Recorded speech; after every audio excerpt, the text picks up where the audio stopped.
Fala pessoal, vamos começar aí agora nossa jornada com o capítulo 6, tá? Que é um capítulo que vai ter 3 temas aí em jogo. O primeiro tema é o que a gente vai começar a ver hoje, que são reações químicas. Segundo tema, a gente vai trabalhar as relações numéricas e depois a estequiometria. Então bora lá falar de reações químicas. Quando a gente fala de reações químicas, eu tô falando de um fenômeno, tá? Um fenômeno que acontece quando você tem reagente e se transformando aí em uma outra coisa, através de um rearranjo. E essa nova coisa a gente vai chamar de produto. Então, a ideia da reação química, em termos de você representá-la, é através de uma equação. E como é que a gente representa essa equação? Bom, uma equação química é como se fosse a tradução daquilo que a reação significa. Então, por exemplo, se eu tenho uma reação química descrita tipo essa que eu vou colocar aqui para você. Ó, eu quero escrever, representar, né, o fenômeno de formação da água líquida através de hidrogênio e oxigênio gasosos. Cara, se eu estou formando água líquida, é bem importante que eu coloque a minha água sendo liberada no final, porque tudo que vai ao final a gente vai chamar de produto, tá? E se ele falou que essa água ela tem que ser líquida, significa que, entre parênteses, eu tenho que indicar qual é o estado físico dessa água, e no caso é líquido. Bom, se ela é o produto, setinha nela, e antes da seta, os reagentes sempre. Quais são os reagentes? Ó, formei água líquida através de hidrogênio e oxigênio. Então, hidrogênio e oxigênio gasosos. A letra E, ela é representada dentro da equação pelo sinal de mais, tá?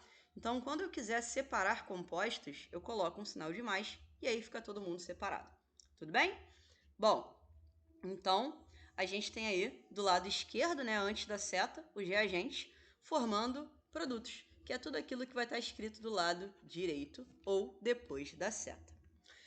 Quando a gente fala de reação química, é bem interessante que a gente balanceie a equação, tá?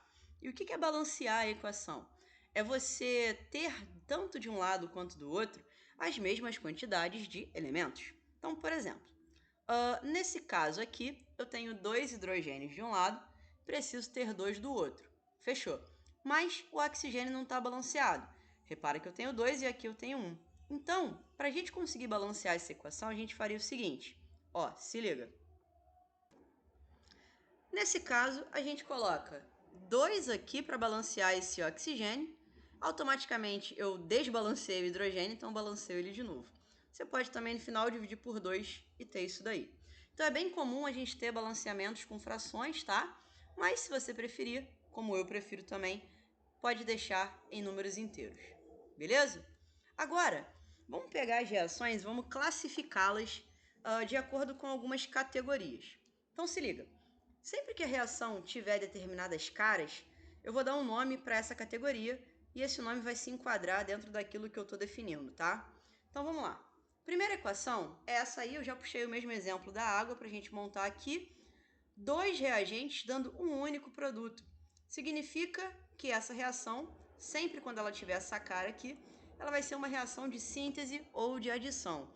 Ah, Aline, mas tem 2 coisas aqui. Quando eu digo formando apenas um produto, é que eu tenho apenas um composto envolvido, e ele é a água. Tudo bem, aparece 2 vezes, mas eu só tenho ele envolvido nesse processo. Fechou? Então, sempre que eu tiver um composto no produto e mais de um composto dentro do reagente, eu tenho uma reação de síntese.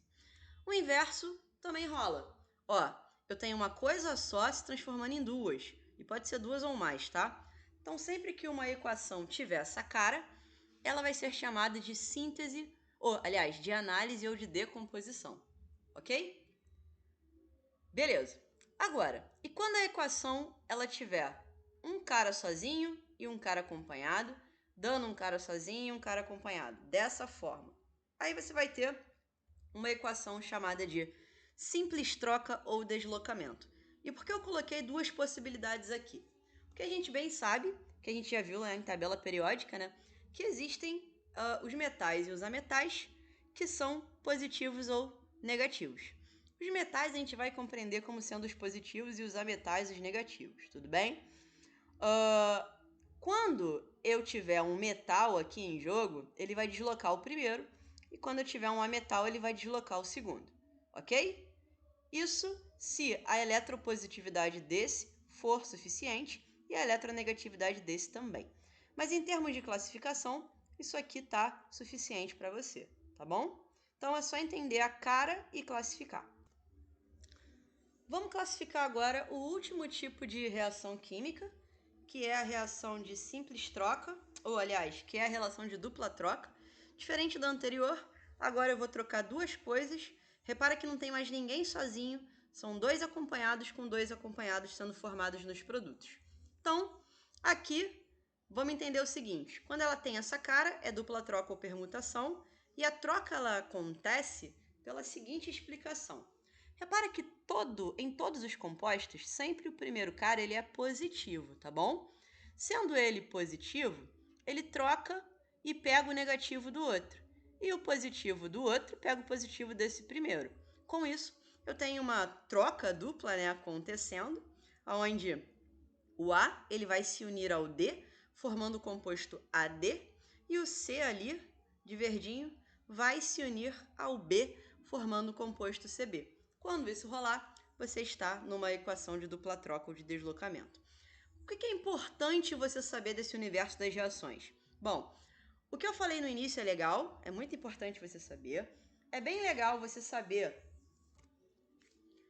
que a representação de uma reação química ela se dá através de uma equação e que a gente tem reagentes dando produtos, tá bom? E depois as classificações aqui, que é o que eu vou cobrar de vocês nas provas, tá ok?